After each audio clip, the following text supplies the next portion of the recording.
아테네 사역 사도행전 17장 26절에서 34절 말씀입니다. 인류의 모든 족속을 한 혈통으로 만드사 온 땅에 살게 하시고 그들의 연대를 정하시며 거주의 경계를 한정하셨으니 이는 사람으로 혹 하나님을 더듬어 찾아 발견하게 하려 하심이로되 그는 우리 각 사람에게서 멀리 계시지 아니하도다. 우리가 그를 힘입어 살며 기동하며 존재하느니라. 너희 시인 중 어떤 사람들의 말과 같이 우리가 그의 소생이라 하니 이와 같이 하나님의 소생이 되었은즉 하나님을 금이나 은이나 돌에다 사람의 기술과 고안으로 새긴 것들과 같이 여길 것이 아니니라. 알지 못하던 시대에는 하나님이 간과하셨거니와 이제는 어디든지 사람에게 다 명하사 회개하라 하셨으니 이는 정하신 사람으로 하여금 천하를 공의로 심판할 날을 작정하시고 이에 그를 죽은 자 가운데서 다시 살리신 것으로 모든 사람에게 믿을 만한 증거를 주셨음이니라 하니라. 그들이 죽은 자의 부활을 듣고 어떤 사람은 조롱도 하고 어떤 사람은 이 일에 대하여 내 말을 다시 듣겠다 하니 이에 바울이 그들 가운데서 떠나매 몇 사람이 그를 가까이 하여 믿으니 그 중에는 아레오바고 관리 디오누시오와 다말이라는 여자와 또 다른 사람들도 있었더라. 할렐루야. 우리 하나님께 감사의 박수를 드리겠습니다.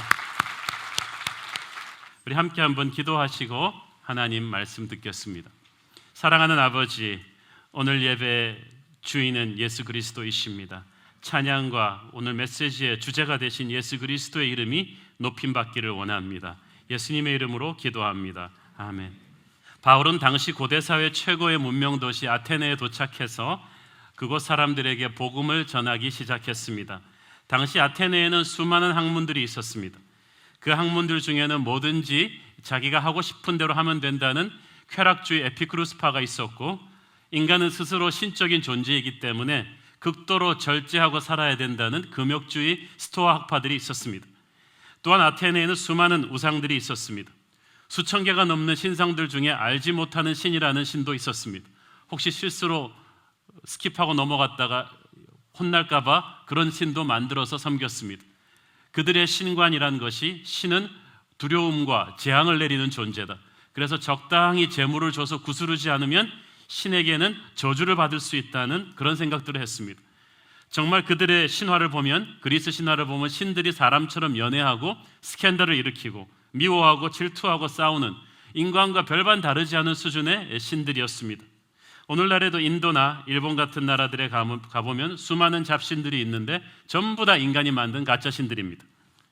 불안하고 답답하니까 자신의 손으로 신상을 조각해서 만들어 놓고 거기 가서 절하고 있는 이 인간들의 모습, 그런 미신들을 뒤에서 조종하는 것이 사탄입니다. 가끔씩 그 사탄의 힘을 빌어서 귀신의 장난으로 초능력이 일어나기도 합니다.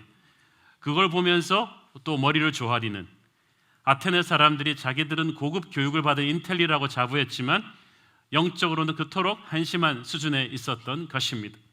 오늘날 한국 사람들도 마찬가지입니다. 명문대 나온 사람들도 돼지머리 갖다 놓고 고사를 지내면서 자기들이 세련된 사람들이라고 합니다. 그러나 우리는 영적으로 무지한 세계에 살고 있습니다. 바울은 그래서 담대하게 아테네 한복판에서 복음을 전한 것입니다. 그 아크로폴리스 한복판에서, 요즘으로 말하면 하버드와 서울대학교 한복판에서 세계 최고의 세련된 엘리트들 앞에서 바울은 담대하게 복음을 전했습니다. 그는 어떤 상황 속에서도 예수 그리스도의 이름을 부끄러워하지 않았습니다. 복음을 부끄러워하지 않았습니다. 로마서 1장 16절 보겠습니다. 시작. 내가 복음을 부끄러워하지 아니하노니 이 복음은 모든 믿는 자에게 구원을 주시는 하나님의 능력이 됨이라. 먼저는 유대인에게요 그리고 헬라인에게로다. 아멘. 사랑하는 여러분, 저는 여러분들이 세상 앞에서 복음을 부끄러워하지 않는 크리스찬 되기를 바랍니다.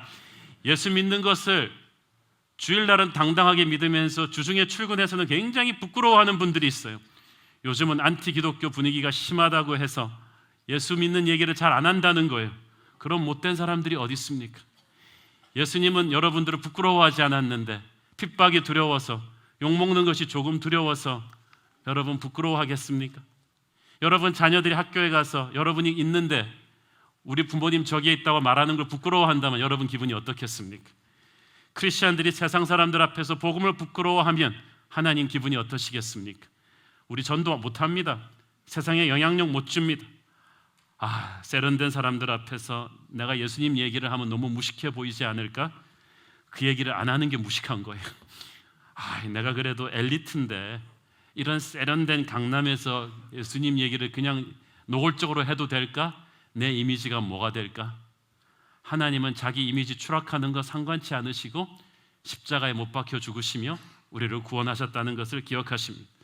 그런 생각들은 다 사탄이 주는 생각입니다. 여러분 무엇이 그렇게 부끄러우십니까? 세상에 쥐꼬리만한 돈 가진 부잣집 아들들도 그렇게 뻐기는데 만군의 여호와이신 하나님이 우리 아버지이신데 여러분 무엇이 부끄럽습니까?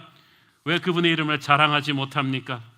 다시 한번 말씀드리지만 여러분 세상 앞에서 복음을 부끄러워하지 않는 분들 되기를 축원합니다.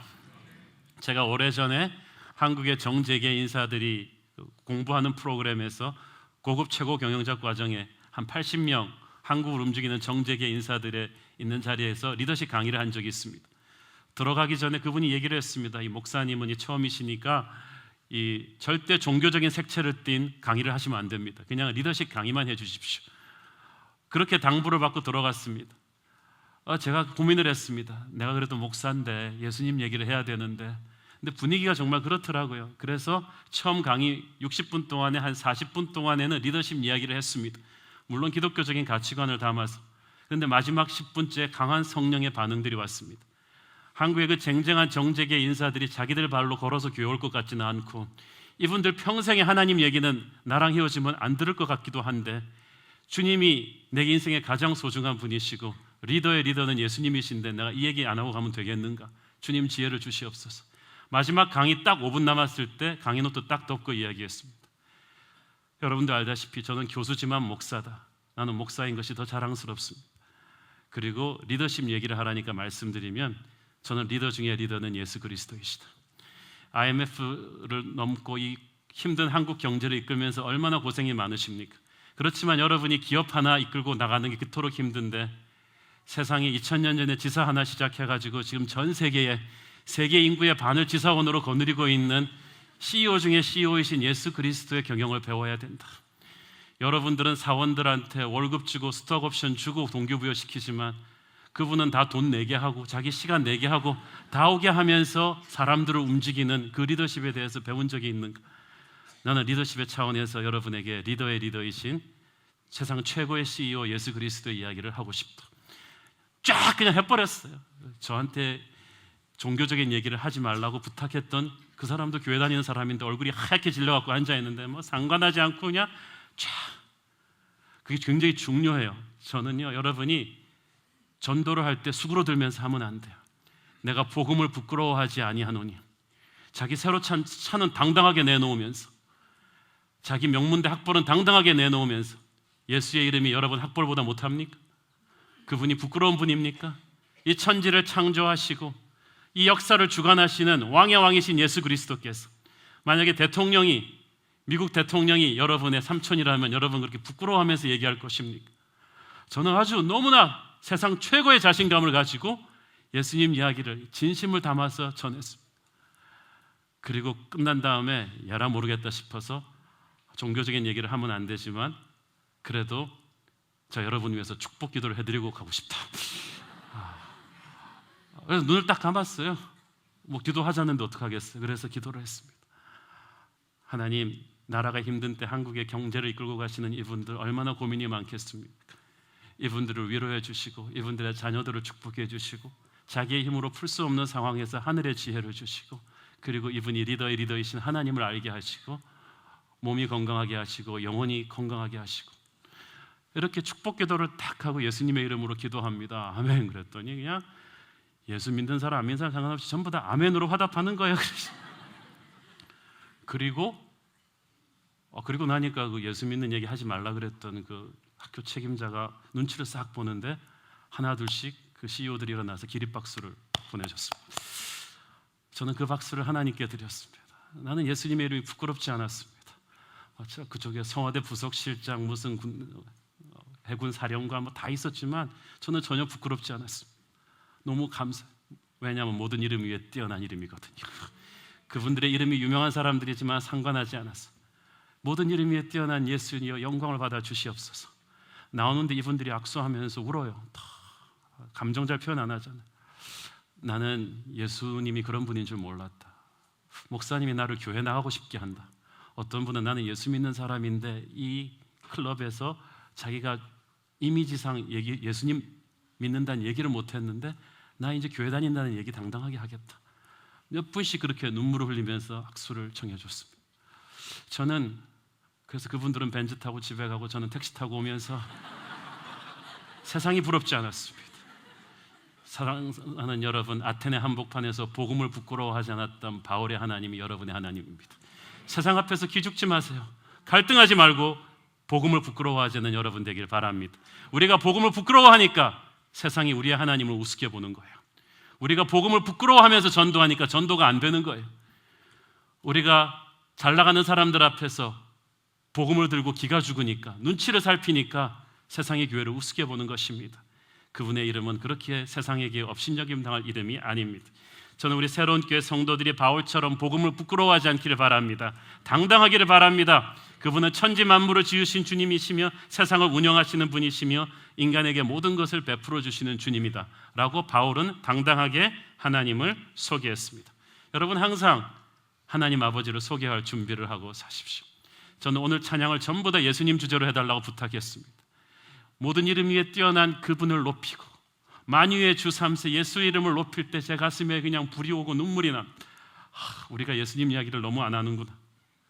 그 하나님을 소개하면서 바울은 26절부터 하나님과 인간의 관계를 이야기합니다. 그분은 모든 족속을 26절에 보면은 한 혈통으로 만드신 분이다라고 했습니다. 이 헬라인들과 유대인들은 자기들만이 선택된 민족이라는 프라이드가 있었는데 바울은 모든 인류가 한 사람의 후예라는 거죠. From one man he made every nation. 인간의 모든 족속이 한 사람 아담으로부터 왔다. 그러니까 족보 탓하지 말라는 거죠. 우리나라 사람들도 족보 탓 많이 하잖아요. 이씨야? 전주 이씨야? 어느 파야? 그리고 어떤 분은 내가 율곡 이 선생님의 몇십 대 후손인데 말이지. 뭐 이런 자기 족보를 굉장히 탓합니다. 그렇지만 모든 인류는 한 조상에서 왔다. 양반 조상, 상놈 조상 안 섞인 사람 아무도 없다는 거예요. 선민의식을 버리세요. 우월한 의식을 버리세요. 혈통 중에 최고의 혈통, 양반 중에 최고의 혈통은 예수 그리스도의 자손입니다. 여러분 조상 중에 왕족의 조상이 있다 할지라도 다 도둑들이 많아요. 거기서 도둑놈 사기꾼들이 다 우리 조상들에 있어요. 죄인의 피가 우리에게 있기 때문이에요. 그러나 예수 그리스도의 피로 거듭나는 그 순간 여러분이 최고의 양반이에요. 최고의 가문이에요. 모든 혈통은 하나님으로부터 온다. 죄인이 더럽혀진 그 혈통이 아니라 예수 그리스도의 피로 여러분의 가문에서 여러분이 믿음의 조상으로 다시 시작하는 것입니다. 그리고 모든 사람들이 살 공간과 시간을 주셨다고 했습니다. 26절에 보니까 하나님께서 온 땅에 살게 하시고 inhabit the whole earth, 이 말이 굉장히 중요합니다. 하나님께서는 아담과 이브를 만드시기 전에 에덴 동산을 먼저 만들어 놓으셨습니다. 여러분 이 순서가 바뀌었다면 어떻게 될까요? 아담과 이브를 만든 다음에 불편하더라도 좀 참아라 그러면서 공기도 숨 좀 참고 있어라. 공기 이제 만들어주고 컴컴하지 그 다음에 빛 만들어주고 물 없지 그 다음에 물 만들어주고 6일 동안 아담과 이브가 완전 반쯤 죽었을 거예요. 그런데 하나님은 그렇게 하지 않으시고 천지 창조를 다 좋은 집을 만드셔서 아담과 이브를 들어와서 살게 하셨다. 하나님의 사랑입니다. 땅은 하나님의 축복이에요. 하나님과 동행하며 교제하며 행복하도록 하는 하나님의 축복인데 그것도 한 군데에만 운집해 있는 것이 아니라 온 땅을 차지하게 하셨습니다. 온 땅에 살게 하시고 창세기 1장 27절 28절 같이 보겠습니다. 시작. 하나님이 자기 형상 곧 하나님의 형상대로 사람을 창조하시며 남자와 여자를 창조하시고 하나님이 그들에게 복을 주시며 하나님이 그들에게 이르시되 생육하고 번성하여 땅에 충만하라. 땅을 정복하라. 바다의 물고기와 하늘의 새와 땅에 움직이는 모든 생물을 다스리라 하시니라. 아멘. 아담과 이브 딱 둘 데리고 하나님께서 온 세상을 지배하라 그랬어요. 얼마나 크신 분입니까? 아유, 나는 힘이 없어서 능력이 작아서 그런 말씀하지 마세요. 최초의 아담, 죄짓기 전에 아담은요 엄청난 체력과 지력을 가진 인간이었을 거예요. 그리고 하나님의 권위를 실어준 인간이기 때문에 아담이 한번 출동하면요 저 시커먼 얼룩말대가 아담이 휘파람 한번 쫙 불면 쫙 모였을 거예요. 아담이 물속으로 뛰어들면 아쿠아맨처럼 수영했을 거예요. 아담은 그냥 이 땅에서 저 땅까지 뛸 수 있는 그런 체력과 지력과 능력과 권위를 부여받은 멋있는 인간이었어요. 하나님은 그렇게 통치의 리더십을 주셨는데 죄가 들어온 뒤에 이 권위가 떨어진 거예요. 이 복된 땅이 저주의 땅으로 변했어요. 사람이 하나님의 권위를 거역하니까 자연도 인간의 권위를 거역합니다. 그래서 옛날에는 자연을 다스렸는데 이제는 자연과 싸워야 밥 먹을 수 있게 되었습니다. 그래서 환경 오염이란 우리의 영혼이 오염됐기 때문에 시작된 사태예요. 죄로 오염된 이 세상. 그래서 환경 문제를 해결하는 길은 교토 정서를 만드는 것이 아니라 죄 문제를 해결하는 것입니다. 인간이 회개하고 하나님께로 돌아가야만 하는 겁니다. 하나님께서 인간을 만들어 놓고 또 인간의 연대를 정해 주셨다고 했습니다. 이것은 우리를 시간에게 주셨다는 것입니다. 인간 개개인의 수명을 주시고 활동할 수 있는 봄, 여름, 가을, 겨울을 주셨어요. 여러분, 여름만 계속돼도 우린 쪄 죽고요, 겨울만 계속돼도 이거 얼어 죽습니다. 그리고 인간도 소년, 청년, 중년, 노년기를 지나게 하셨어요. 영원히 젊다. 그것도 끔찍한 거예요. 나이 70인데 피부가 팽팽하고 그러면 엄마 그게 뭐 천년오지 그게 사람입니까? 아이 때는 귀엽고 청년 때는 씩씩하며 중년 때는 성숙하며 적당히 주름살도 있어주시고 흰머리도 성숙하게 있어주시고 노년기에는 지혜롭게 하나님이 시간을 정해주셨다. 그리고 인간에게만 수명을 준 것이 아니라 모든 국가와 문명에도 조직에도 이 수명을 연대를 정해 주셨다고 했습니다.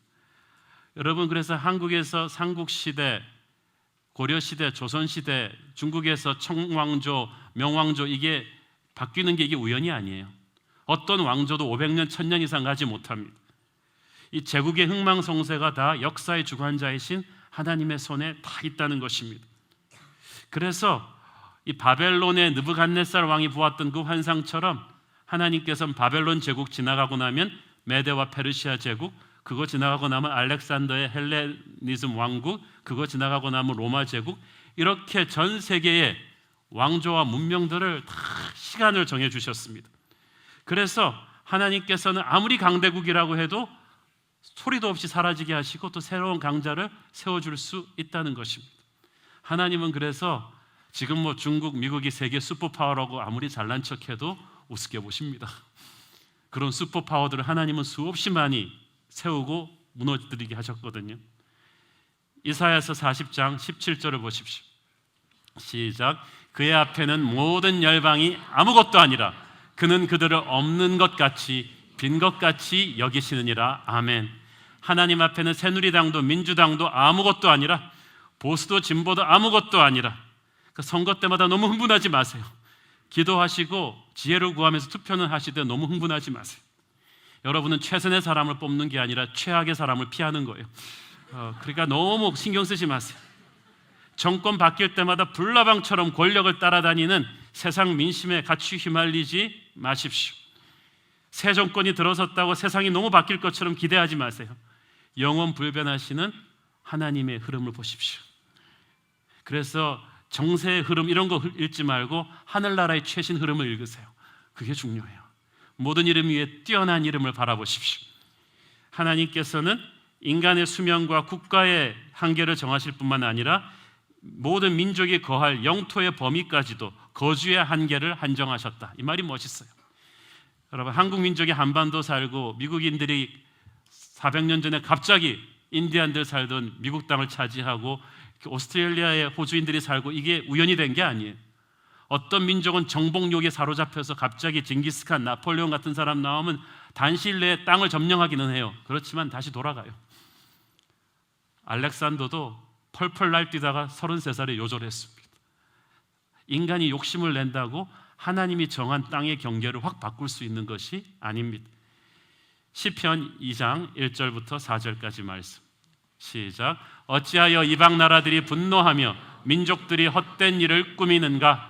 세상의 군왕들이 나서며 관원들이 서로 꾀하여 여호와와 그의 기름 부은 자를 대적하며 우리가 그들의 맨 것을 끊고 그의 결박을 벗어버리자 하는도다. 하늘에 계신 이가 웃으시며 주께서 그들을 비웃으시로다. 아멘. 하나님이 우습게 보신다는 것입니다. 그래서 세상에 파워 잡은 자들의 그 설쳐되는 거에 대해서 여러분이 너무 막 안달하지 마십시오. 큰 소리 아무리 뻥뻥 쳐도요, 북한이 아무리 핵을 가지고 위협해도요, 하나님이 한번 손을 비틀어 버리시면 꼼짝도 못합니다. 중국이, 미국이 세상을 좌지우지하는 것이 아닙니다. 시진핑도 오바마도 다 하나님 손끝 안에 다 있습니다. 그들을 빈 것처럼 여기신다고 했습니다. 그분이 우리의 하나님이십니다. 바울이 얼마나 자랑스럽게 얘기합니까? 여러분, 전도할 때 자랑스럽게 하세요. 그 하나님이 우리 가까이에 계시다는 것입니다. 27절 보세요. 시작. 이는 사람으로 혹 하나님을 더듬어 찾아 발견하게 하려 하심이로되 그는 우리 각 사람에게서 멀리 계시지 아니하는도다. 그러니까 조금만 역사를 깊이 들어가면, 연구하는 사람이라면 역사의 주관자가 있다는 걸 알게 된다는 것입니다. 최고의 역사학자 토인비도 그걸로 결론을 내지 않습니까? 어떤 동서양의 역사 속에 보이지 않는 힘이 흐른다는 것, 어떤 법칙이 있다는 것입니다. 세계적인 과학자들은 반드시 연구의 끝에서 절대자의 존재를 파악하게 됩니다. 하나님께서는 우리에게 발견되고 싶어 하십니다. 그리고 특정인들에만 가까이 계신 게 아니라 우리 각 사람에게 멀지 않다, 가까이 있다. 너희들이 마음을 열고 나를 영접하면 나는 항상 너희들의 하나님이 될 것이다 라는 메시지를 계속 주고 계십니다. 우리는 교회 다니면서도 하나님을 너무 멀리 있는 분으로 봅니다. 하나님이 멀리 계시다고 생각하니까 신나게 죄 짓는 거예요. 아무 생각 없이. 하나님이 멀리 계시다고 생각하니까 예배 때 자는 거예요. 하나님이 멀리 계시다고 생각하니까 뜨겁게 헌신하지 않는 것입니다. 하나님은 지금 여기에 우리 안에 계십니다. 그분은 우리와 동행하시고 교제하시며 우리의 일거수일투족을 하시며 여러분이 지금 하고 있는 딴 생각까지도 정확하게 알고 계시는 분입니다. 그분이 우리의 하나님이십니다. 찬송과 존귀와 영광과 능력을 받기에 합당하신 그런 분인 것입니다. 이 하나님께서 우리를 챙기고 계십니다. 28절에 같이 읽겠습니다. 시작. 우리가 그를 힘입어 살며 기동하며 존재하느니라. 너희 시인 중 어떤 사람들의 말과 같이 우리가 그의 소생이라 하니. 너희 시인 중에 어떤 사람이, 그 당시 굉장히 유명한 헬라 시인의 시에서 따온 것입니다. 우리나라로 말하면 소월의 시 같은 것에서 딱 인용한 것인데, 예수 안 믿는 시인의 말이었지만 여기에 영적인 진리가 담겨 있다는 거예요. 이 시의 뜻은 너희들이 하나님으로부터 생명을 받아 창조되었고 지금도 그 생명을 유지시켜 주는 분이 하나님이시라는 것입니다. 여기에 인간의 실존에 대한 답이 있습니다. 인간의 존재에 대한, 기원에 대한 해답이 있습니다. 인간은 진화론자들이 말하는 것처럼 우연히 그냥 툭 떨어진 거 아닙니다. 신라 건국 설화처럼 박혁거세 아래서 태어난 것도 아닙니다. 당구 신화처럼 우리가 마늘 먹고 불 속에 들어가서 몇 달 죽어라고 버텨서 곰이 사람 된 것도 아닙니다. 우리는 오직 하나님의 손에 의해서 태어나서 하나님의 생기로 살아있는 존재입니다. 헬라인들이 신의 소생, 하나님의 혈통이라는 말을 자주 썼는데 바울이 말하고 있는 게 그거. 그래, 너희들 하나님의 혈통이야. 그러나 그 수많은 그리스 신들이 말하는 신들이 아니라 살아계신 창조주 하나님의 혈통이야. 혈통이라면 혈통답게 하나님을 인정해야지. 하나님을 믿어야지. 내가 전하고 있는 하나님이 바로 너희들이 말하는 그분이야 라고 바울이 말하고 있는 것입니다. 29절 계속 읽겠습니다. 시작. 이와 같이 하나님의 소생이 되었은즉 하나님을 금이나 은이나 돌에다 사람의 기술과 고안으로 생긴 것들과 같이 여길 것이 아니니라. 하나님의 혈통이면 하나님을 아버지라고 모셔야지 왜 이상한 사람들한테 가서 아버지라 그러냐는 거예요. 여러분 안 그렇겠어요? 멀쩡하게 인격체인 이 부모를 두고 우리 자식이 이상한 불량배한테 가서 아버지라 그러고 있으면 얼마나 여러분 화가 나겠어요? 우상 숭배하는 인간을 보는 하나님의 마음이 그렇다는 것입니다. 하나님은 고귀한 존재로 만물을 다스릴 정도로 여러분을 만들어 놓았는데 여러분이 우상을 숭배한다. 이것은 하나님이 주신 위치에서 추락하는 거예요. 마치 장군이면서 하급 장교한테 가가지고 막 눈치 보고 손 비비는 것과 같은 거예요. 여러분 기죽지 마세요. 여러분은 하나님의 혈통입니다. 예수님의 자녀 되는 것이 세상에서 가장 양반되는 거예요. 가장 귀한 거예요. 나는 우리 민족이 예수 안 믿는 것이 옛날에 양반 상놈된 것만큼이나 부끄러운 일이 되기를 바랍니다. 예수의 이름이 가장 귀합니다. 짐승이 하나님을 경외할 수 없습니다. 사람이기 때문에 하나님을 경외할 수 있습니다.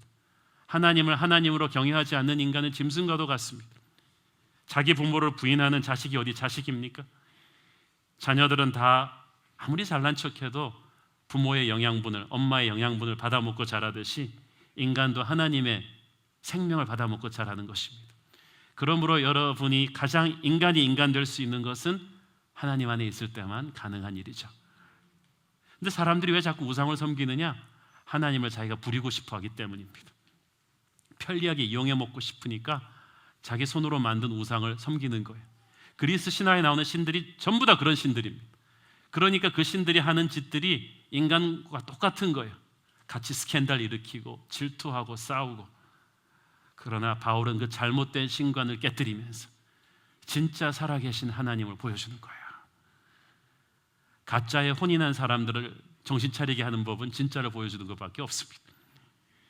바울은 너희가 하나님의 자녀라면 하나님을 그런 우상과 같이 취급해서는 안 된다는 거예요. 이 하나님은 다른 신들과 무엇이 다르십니까? 회개를 요구하기 때문에 다르십니다. 30절, 31절 보겠습니다. 시작. 알지 못하던 시대에는 하나님이 간과하셨거니와 이제는 어디든지 사람에게 다 명하사 회개하라 하셨으니 이는 정하신 사람으로 하여금 천하를 공의로 심판할 날을 작정하시고 이에 그를 죽은 자 가운데서 다시 살리신 것으로 모든 사람에게 믿을 만한 증거를 주셨음이니라 하니라. 여기서 알지 못하던 시대에는 복음이 전해지기 전까지는 그 얘기입니다. 그러니까 무슨 말이냐 하면 믿지 않던 사람이 복음을 영접할 경우 그 사람이 복음을 알지 못하던 그 과거 때 했던 우상 숭배와 죄의 문제를 하나님이 용서하시고 묻지 않겠다는 것입니다. 그러나 이 말이 복음을 듣지 못한 시대의 사람들까지도 하나님이 다 봐주겠다는 말은 아닙니다. 많은 사람들이 구원에 대해서 질문하면서 하는 가장 많은 질문 중에 하나가 그겁니다. 그럼 옛날에 살았던 정말 착하고 훌륭한 인격을 가졌던 세종대왕이나 이순신 장군 같으신 분은 어떻게 됩니까? 어떤 분들은 교회에서는 그런 분들한테 한 번 더 기회를 준다는 그런 걸 가르치는 분이 있어요. 아니에요. 인간적으로는 정말 안타까운 일이지만 이순신 장군, 세종대왕 구원받지 못하셨어요. 왜? 그 시대의 크리스찬들이 복음을 들고 한국에 안 왔기 때문이에요. 저는 그러면서 그런 분들, 어떤 분들은 화를 냅니다. 어떻게 이순신 장군, 세종대왕 구원 못 받았냐고 말할 수 있냐고, 너무 안 된 거 아니냐고, 억울한 거 아니냐고, 그토록 훌륭한 인품을 가진 분들이. 저는 그런 분들한테 꼭 그 얘기를 합니다. 자기 살기 수백 년 전에 살았던 분들, 그래서 자기가 지금 어쩌지도 못하는 분들 구원을 그토록 안타까워하는 당신이 최근에 누구한테 전도했냐? 여러분들이 수백 년 전에 이순신 장군 시대에 이순신 장군 구원 못 받은 건 그 시대에 크리스찬들이 전도 안 한 책임을 하나님이 묻으시겠지만 여러분이 눈앞에 있는 사람을 전도하지 않으면 여러분 앞에 있는 이순신 장군 하나를 죽이는 거예요. 세종대왕을 죽이는 거예요. 우리 시대의 사람. 하나님께서는 우리 시대의 죄인들의 핏값을 물으시겠다고 하셨습니다. 그러니까 몇백 년 전에 이순신 장군 걱정하지 마시고 지금 눈앞에 있는 직장 동료에게 전도하세요. 복음을 전도하세요. 왜냐하면 다른 어떤 이름으로도 노노 맹자 불경을 가지고 구원받지 못하니까. 구원은 오직 예수 그리스도를 믿는 믿음만으로 되는 것입니다. 사도행전 4장 12절 시작. 다른 이로서는 구원을 받을 수 없나니 천하 사람 중에 구원을 받을 만한 다른 이름을 우리에게 주신 일이 없음이라. 맹자 좋죠. 노노 장자 저도 좋아합니다만은 그걸 듣고 지식은 좋아지겠지만 구원받지 못합니다. 그래서 우리는 이 복음을, 예수님의 이름을 전해야 되는 거야. 하나님께서는 사람에게 회개하기를 명하신다고 하셨습니다. 옵션이 아닙니다. 해야 됩니다. 세상에 그 어떤 우상신도 인간에게 이토록 당당하게 회개하라는 신은 없습니다. 그러나 우리 하나님은 다르십니다. 회개 없는 구원이란 있을 수가 없거든요. 회개는 단순한 죄책감이 아니에요. I'm sorry, 잘못했는데 아니에요. 그냥 후회나 슬픔도 아닙니다. 회개는 액션이에요. 말씀을 듣고 마음의 변화가 일어나서 첫째는 죄로부터 돌이키는 것이고 둘째는 아버지께로 돌아오는 것입니다. 탕자가 나 잘못했는데 그것만 깨닫는 것까지는 되지 않아요. 돌이켜서 집으로 돌아와야만 하는 것입니다. 여기에 예외는 없습니다. 아무도 예외는 없습니다. 하나님께서는 어디든지 사람에게 다 명하라, 회개하라고 하셨습니다. 세상에서 높은 지위 유명한 사람이면 천국에 에스컬레이터 타고 올라갑니까? 아니요.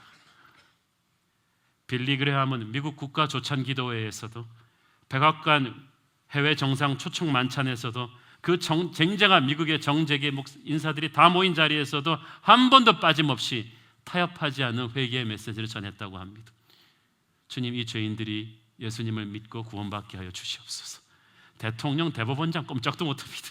이 죄인들이, 예수님을 알지 못하는 사람들이 있다면 예수님을 믿게 하여 주십시오. 빌리 그레함은 자신의 사명을 다한 것입니다. 교회가 사람들 비위 맞추기 위해서 이 회개의 명령에 설탕을 섞으면 안 됩니다. 요즘 부쩍 위로와 치유의 메시지, 긍정의 힘 같은 메시지들이 교회마다 많습니다. 뭐 다 좋습니다. 성도들이 힘드니까 그런 말 해주는 것은 좋은데요, 그것은 사이드 디쉬에 불과하고 교회의 메인 디쉬는, 우리의 핵심 메시지는 회개의 복음입니다. 그 어떤 사람도 피해갈 수 없습니다. 죄인은 회개함으로써만 구원받을 수 있습니다. 돈으로도 못 가요, 하나님 나라. 권력으로도 못 가요, 하나님 나라. 잘생겨도 못 가요, 하나님 나라. 오직 믿음으로만 가는 나라.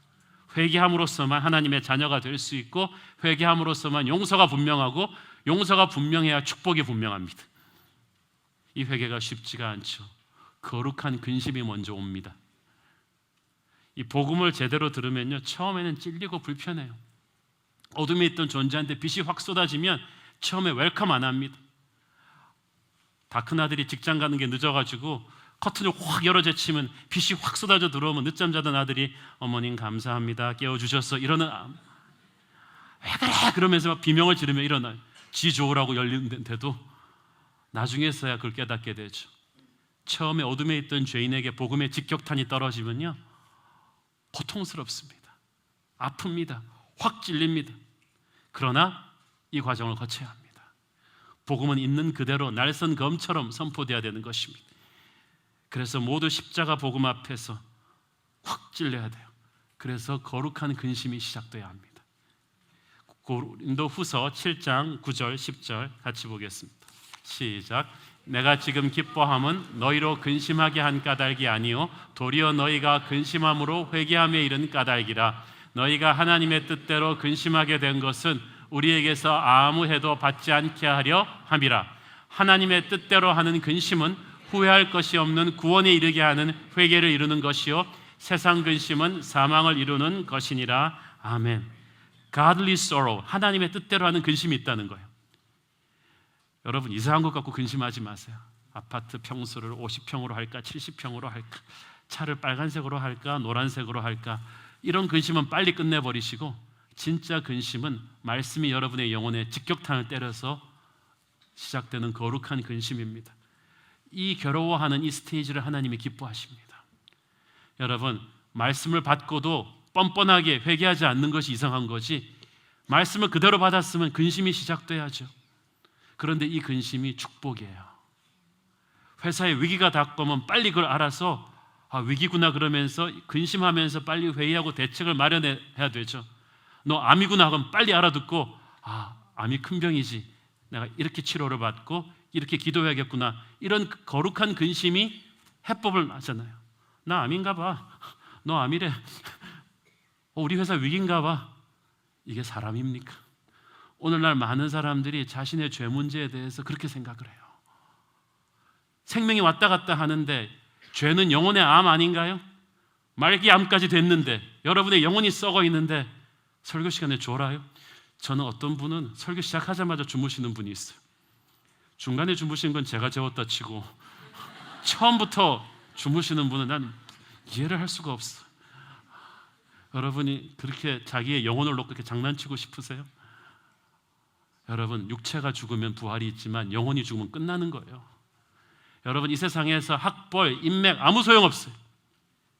말씀을 듣고 회개하고 예수 그리스도를 구주로 영접하느냐 안 하느냐에 따라서 여러분 자신의 운명과 가문의 운명이 달렸는데 이 문제가 심각하지 않으신가요?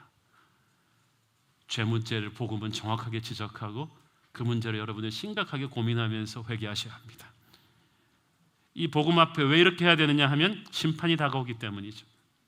31절에서 정하신 사람은 예수 그리스도이십니다. 이분이 역사의 심판주로 오신다는 것입니다.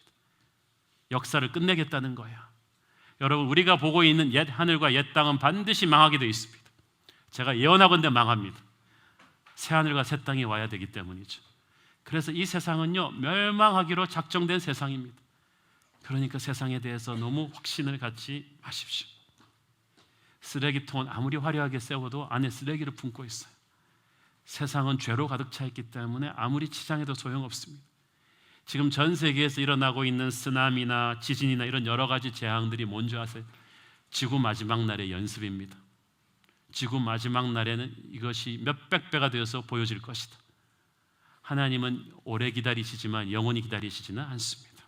그 마지막 순간이 오기 때문에 데드라인이 가까웠는데 시험 공부하지 않은 학생이 어리석은 자이듯이 지구의 마지막이 가까워오고 있는데 복음을 듣고 영접하지 않는 사람이 어리석은 자들입니다. 저는 여러분들이 그들에게 복음을 전해야 하는 것입니다.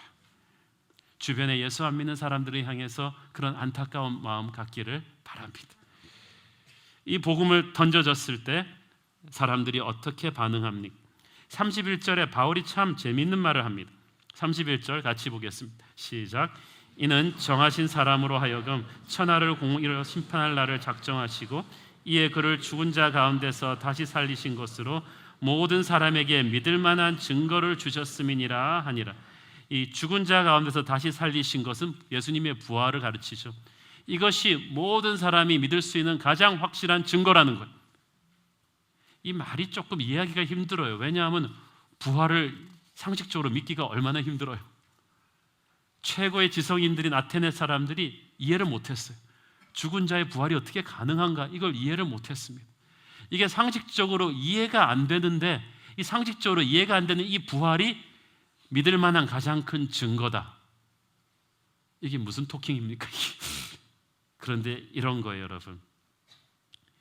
여기 앉아 계신 저와 여러분 다 배울 만큼 배운 사람들이고 뭐 산전수전 다 겪은 멀쩡한 사람들인데 상식적으로 이성적으로 죽은 자의 부활이 안 믿어져야 정상이죠.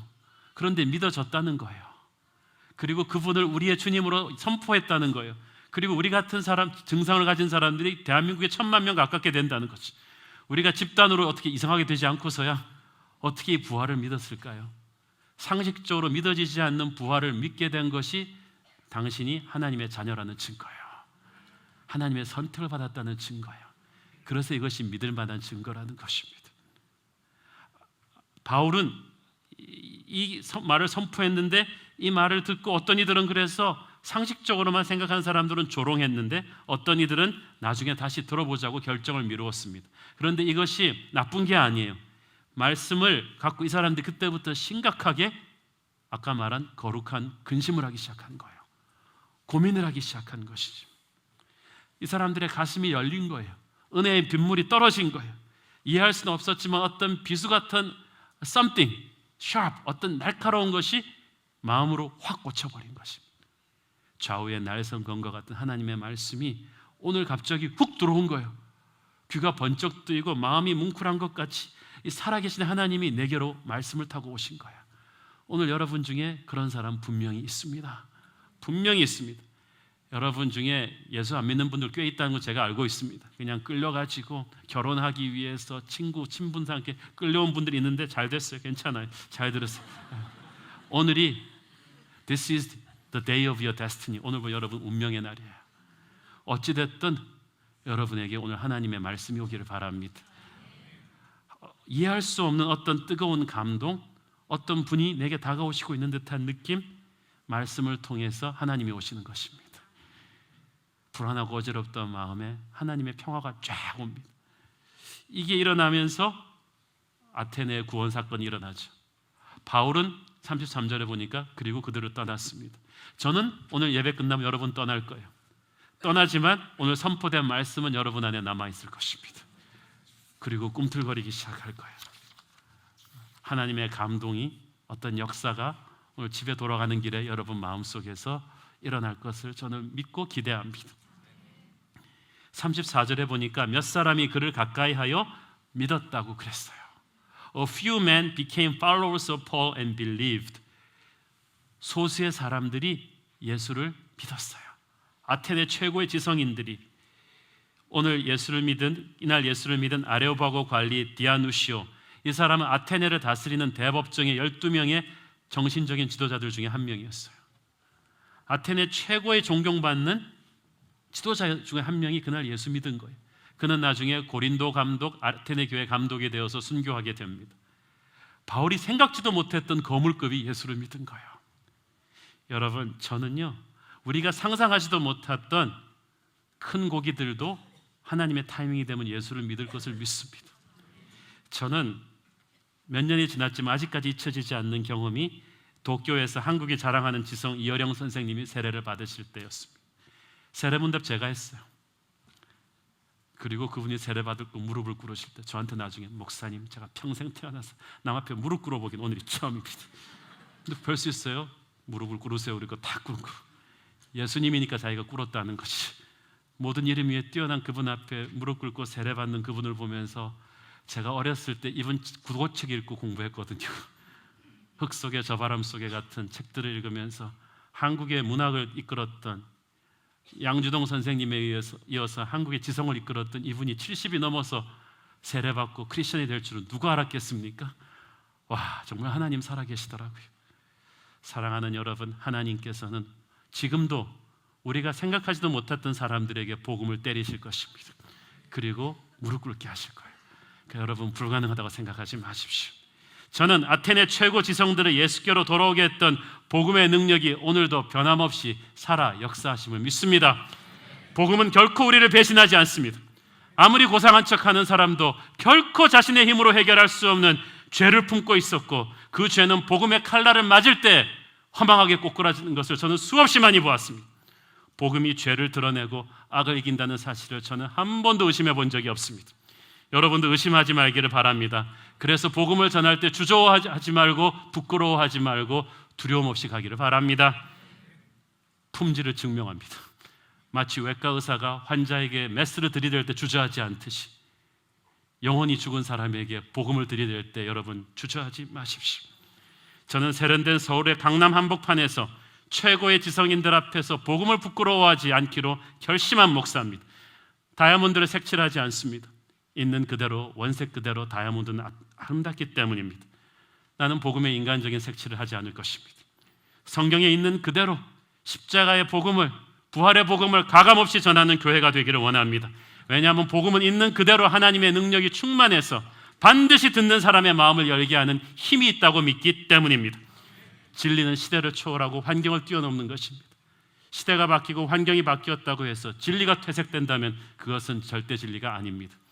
그 복음은, 바울이 전했던 2000년 전의 그 복음은 지금도 시퍼렇게 살아있는 날성검입니다. 거룩한 능력입니다. 모든 이름 위에 뛰어난 그 이름을 부끄러워하지 마십시오. 저는 여러분이 대한민국의 연예계에, 언론계에, 정계에, 재계에, 학계에 거침없이 뚫고 들어가 이 복음을 전하는 복음의 전령되기를 축원합니다. 모든 이름 위에 뛰어난 그 이름이 여러분을 통해서 대한민국 곳곳에 선포되는 그날이 오기를, 민족의 가슴에 피 묻은 그리스도를 심어 이 땅에 푸르고 푸른 그리스도의 계절이 오게 하는 그 비전이 저와 여러분 통해서 이루어지기를 축원합니다. 기도하겠습니다. 사랑하는 아버지, 예수의 십자가와 부활의 복음을 우리로 하여금 믿어지게 하신 것을 감사드립니다. 우리를 창조하신 하나님, 우리의 역사를 주관하시는 하나님, 모든 열방과 제국들을 내려다보시며 아무것도 아닌 것처럼 여기시는 만군의 여호와 하나님이 우리의 하나님이심을 감사드립니다. 아버지를 부끄러워하지 않습니다. 내가 복음을 부끄러워하지 않습니다. 오늘 이때까지 하나님이 멀게 느껴지던 분들 하나님을 가깝게 느끼게 하여 주시고 복음 앞에 회개하고 변화받게 하여 주옵소서. 내 주위에 복음을 모르고 죽어가는 사람들에게 담대하게 이 복음 전하게 하여 주시옵소서. 모든 이름 위에 뛰어난 그 이름, 온 천하 만물 우러러 찬양과 경배를 받으시옵소서. 예수님의 이름으로 기도합니다.